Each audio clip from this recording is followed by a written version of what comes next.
नमस्कार प्रेक्षकांनो, मालिकेच्या पुढील काही भागांमध्ये आपल्याला खूपच जबरदस्त असा ट्विस्ट पाहायला मिळणार आहे. कारण आता घरातून बाहेर पडताना तनिषा जी आहे ती विचित्र वागत आहे. कारण तिला प्रत्येक वेळेस असं वाटत असतं की इंद्रावरती माझा हक्क आहे, पण इंद्रा स्वतःहून तिला तो हक्क देणार नाही, तर तो हक्क फक्त राणीचाच आहे असं ठणकावून सांगणार आहे. हे सगळं कशा पद्धतीने घडणार आहे ते आपण डिटेलमध्ये पाहणार आहोत. तेव्हा राणीच्या चेहऱ्यावर असलेलं समाधान हे आपल्याला पाहायला मिळणार आहे. तर त्यासाठी हा व्हिडिओ शेवटपर्यंत पहा. त्याचबरोबर चॅनलवरती नवीन असाल तर चॅनलला नक्की सबस्क्राईब करा. तर इकडे आपल्याला पाहायला मिळतं ते म्हणजे की आता इकडे तनिषा घरी आलेली असते आणि तनिषा आता इंद्राला सांगते की मला जायचं आहे, म्हणजे मी निघते. तेव्हा इंद्रा म्हणतो की म्हणजे तू आता जाणार आहे, म्हणजे फॉरेनला जाणार आहेस का परत? तेव्हा तनिषा म्हणते नाही नाही, माझी अजून बरीच कामं पेंडिंग आहेत. जोपर्यंत ती कामं होत नाही तोपर्यंत मी जाणार नाही. आता बिचारा इंद्राला काय माहिती की हिची कामं कोणती पेंडिंग आहेत ते. राणीसुद्धा अगदी प्रामाणिकपणे सगळ्यांशी वागत असते, पण तनिषाचा अतिपणा चाललेला असतो हा इंद्राला दिसत असतो. इंद्राच्या लक्षात सुद्धा येत असतं, पण राणी सगळी परिस्थिती शांतपणे हाताळत असते. आता घरातली अग्निदेवतेची पूजा करायची असते, म्हणजे घरातल्या स्वयंपाकघराची पूजा करायची आहे. तेव्हा सगळेजण राणीला सांगतात की राणी आता तू पूजा कर. तेव्हा राणी म्हणते की नाही नाही, ही पूजा करण्याचा मान हा मालती मॅडमचा आहे. तेव्हा मालती म्हणते अगं राणी नाही आहे, ही पूजा करण्याचा मान तुझा आहे. तुझ्यामुळं आम्हाला हे घर परत मिळालेलं आहे. तेव्हा मात्र राणी सांगू लागते की नाही मालती मॅडम, हा मान फक्त आणि फक्त तुमचा आहे. तो मान दुसरं कोणीच तुमच्याकडून हिरावून घेऊ शकत नाही. कारण हे घर तुम्ही आणि आबांनी कष्टाने उभं केलेलं आहे. त्यामुळं काहीही झालं तरीही हा मान फक्त आणि फक्त तुमचाच आहे, असं राणी ठणकावून सांगत असते. कारण राणीचं म्हणणंही तेवढंच क्लिअर असतं की काहीही झालं तरीही या सगळ्या गोष्टी आबांनी आणि मालती मॅडमनी खूप कष्टाने उभ्या केलेल्या आहेत. त्यामुळं या सगळ्यावरती अधिकार फक्त मालती मॅडम आणि आबांचाच आहे. म्हणजे जरी मी हे घर आत्ता मिळवलं असलं, कायद्याच्या चौकटीत राहून जरी मिळवलेलं असलं, तरीही या घरावरती अधिकार फक्त आणि फक्त आबांचा आणि मालती मॅडमचाच आहे. तेव्हा सगळेजण म्हणतात. तेव्हा रत्ना काकू काय म्हणते, तर मला काय वाटतंय माहिती आहे का मालती, अगं तुम्ही दोघीही पूजा करून घ्या असं सांगितलं जातं. आणि मग मात्र आता मालती आणि त्याचबरोबर राणी दोघीही पूजा करत असतात. तेव्हा गॅसवरती दूध उतू घालवायचंच असतं. ही साधी गोष्ट मात्र या तनिषाला माहिती नसते. तनिषा म्हणत असते की काय तुम्हाला काय वाटतं, म्हणजे हे दूध उतू गेले तसंच ह्या राणीचं प्रेमसुद्धा जे काय आहे ते आता उद्ध्वस्त होणार आहे असं तिला वाटत असतं. आणि त्यासाठी तिचे हे सगळे प्रयत्न चालू असतात. राणी आणि मालती आता दोघी एकत्र आलेल्या आहेत. दोघी सासू सुना खंबीरपणे उभ्या राहिलेल्या आहेत. आबांना मात्र खूप छान वाटतंय, त्याचबरोबर इंद्राला सुद्धा खूप छान वाटत आहे. फायनली कुठंतरी आई आणि त्याचबरोबर राणी एकत्र आलेले आहेत, या गोष्टीचा आनंदसुद्धा त्याला होत आहे. तर इकडे राणी घरातली सगळी जबाबदारी घेत आहे. राणीने हुशारीने हे घर मिळवलेलं आहे असं वारंवार मालतीसुद्धा सांगत असते. मालतीला सुद्धा माहिती आहे की राणीने खूप कष्टाने या गोष्टी उभ्या केलेल्या आहेत. कारण जेव्हा केस कोर्टात चालू होती तेव्हासुद्धा राणीला ह्या सगळ्या गोष्टींमुळं तेवढाच त्रास झालेला होता. तर हे सगळं जेव्हा घडत असतं तेव्हा मात्र आता राणी खूप हुशारीने ह्या सगळ्या गोष्टी करत असते. पण तिथंच उभ्या असलेल्या या तनिषाला मात्र पोटात दुखत असतं. तनिषाला असं वाटत असतं की जे काय आहे ते आपल्याला मिळालं पाहिजे. म्हणजे कॉलेजमध्ये असताना ती इंद्रावरती प्रेम करत होती आणि तिला आत्ताही वाटतंय की तिला इंद्रा हवा आहे. इंद्राला मिळवण्यासाठी तिला काहीही करण्याची तिची तयारी आहे. हे सगळं तिच्या डोक्यात सुरू असतं. पण तेवढ्यातच एक गोष्ट घडते, ती म्हणजे दारातली तुळस. आता दारातली तुळस जी आहे ती का जळालेली आहे, तर प्रेक्षकांना हे आपल्या सगळ्यांनाच माहिती आहे. जेव्हा दारामध्ये तुळस लावलेली होती आणि सगळेजण आत गेले होते तेव्हा मात्र पाठीमागून येऊन तनिषाने त्याच्यावरती ॲसिड टाकलेलं असतं. आणि त्याचबरोबर हे सगळं जेव्हा घडत असतं तेव्हा मात्र इकडे ह्या सगळ्या गोष्टी जेव्हा घडत असतात तेव्हाच आता हे केलेलं कारस्थान असतं. तेव्हा राणी म्हणते की काही हरकत नाहीये. कसं आहे, ती तुळस आहे ना, ती माती जी आहे ना, ती माती त्याला पसंत पडली नसेल. आपण दुसरं रोप लावूया आणि ते रुजवूया. काहीच हरकत नाहीये. मग मात्र आता इंद्रा सगळ्यांच्या समोर सांगू लागतो की आता लक्षात आलं का? कारण काहीही झालं तरीही एक महत्त्वाची गोष्ट लक्षात ठेवा, मी प्रत्येक वेळेस राणी राणी माझी हुकमाची राणी असं का करतोय? तर त्याचं एकमेव कारण आहे, ते म्हणजे राणी अशाच सगळ्या गोष्टी सांभाळून घेत असते.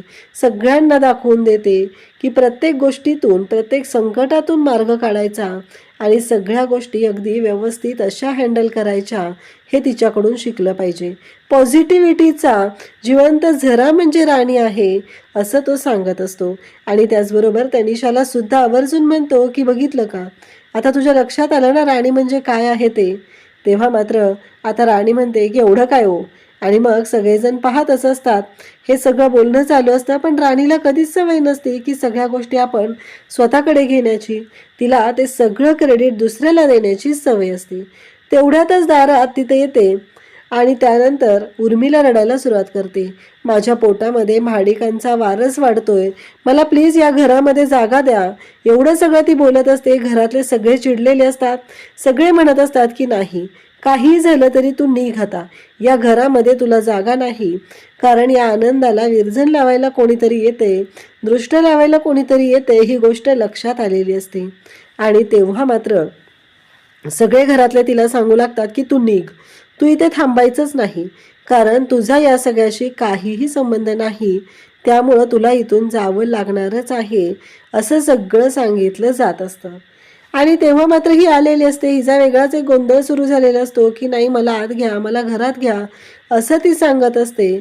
आणि सगळे मात्र म्हणत असतात की नाही, तुला या घरामध्ये जागा नाही, तुला इथून जावंच लागणार आहे, असं आवर्जून सांगितलं जात असतं.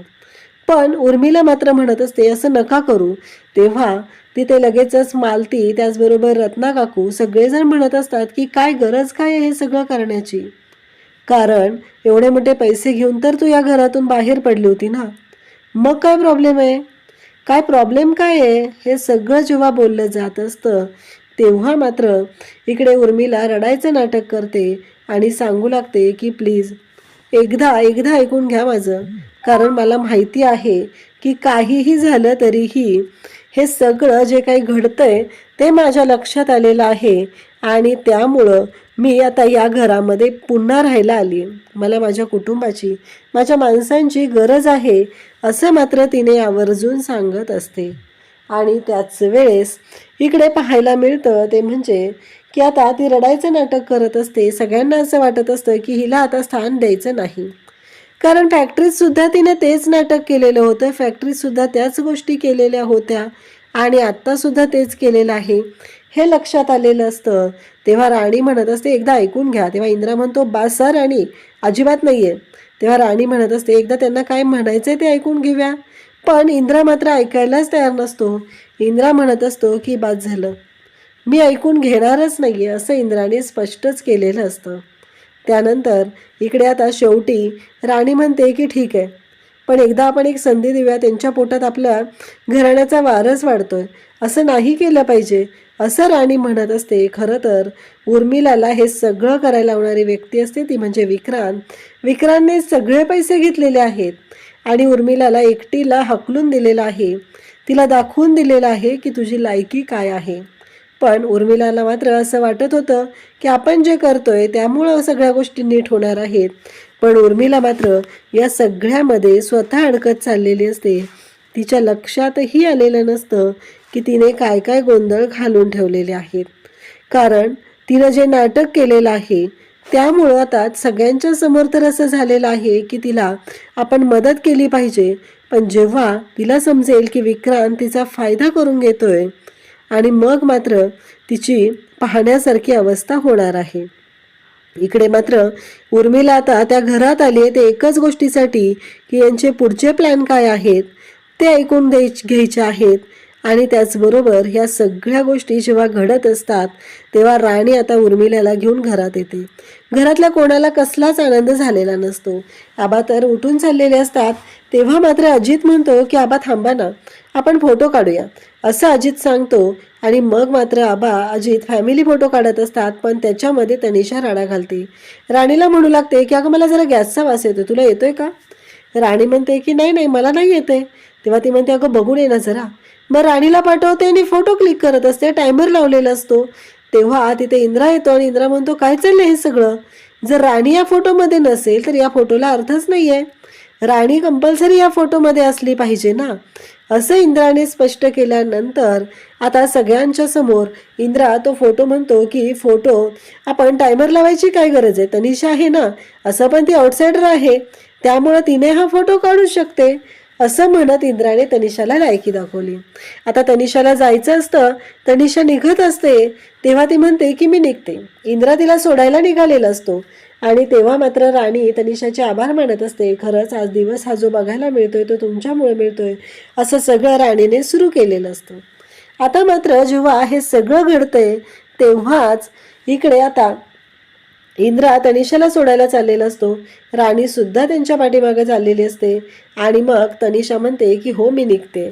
इंद्रा म्हणतो की म्हणजे आता लगेच तू माघारी जाणार आहेस का? तेव्हा ती म्हणते नाही, माझी काही कामं पेंडिंग आहेत, जोपर्यंत ती कामं होत नाहीत तोपर्यंत मी नाही जाणार आहे.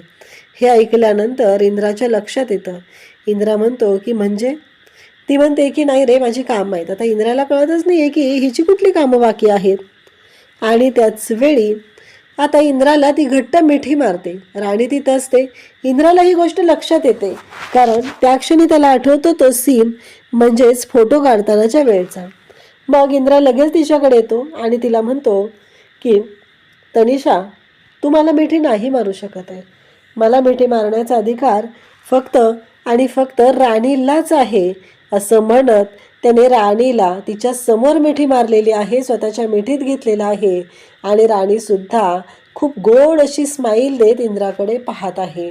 तेव्हा मात्र तनिषाचा चेहरा पाहण्यासारखा झालेला आहे कारण इंद्राला काय दिसतंय त्या राणीमध्ये, इंद्रा त्या राणीवर एवढा फिदा का झालाय, असे अनेक प्रश्न तिला पडलेत. पण तिला काय माहिती की राणीने किती काय काय सहन केलेलं आहे या गोष्टी मिळवण्यासाठी, इंद्राचं प्रेम मिळवण्यासाठी राणी कोणत्या गोष्टीतून पुढे आली आहे हे मात्र पाहण्यासारखंच आहे. अशाच अपडेटसाठी चॅनलशी कनेक्ट राहा. थँक्यू.